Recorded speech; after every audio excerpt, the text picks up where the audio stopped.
Quello che chiediamo è uno stop alla speculazione e una definizione di un tetto europeo per contenere l'esplosione di questi costi energetici. La CNA del Veneto chiede un tetto europeo ai rincari energetici. I diversi interventi del governo per attenuare l'impatto del caro energia sulle bollette di cittadini e imprese non sono infatti più sufficienti a compensare bollette che oramai pesano 3-4 volte di più sui costi aziendali. Un'impennata che mette seriamente a rischio ripresa e occupazione.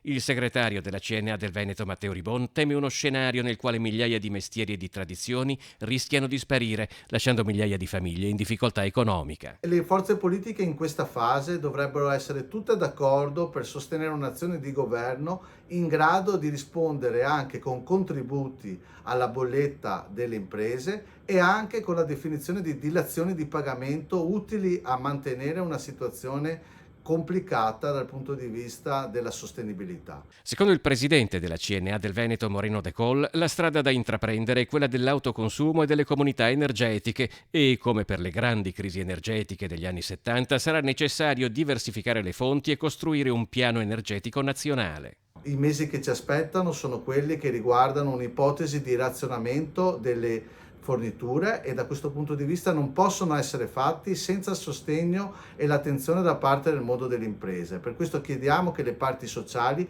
vengano coinvolte in questa azione che ci aspetta nei prossimi mesi.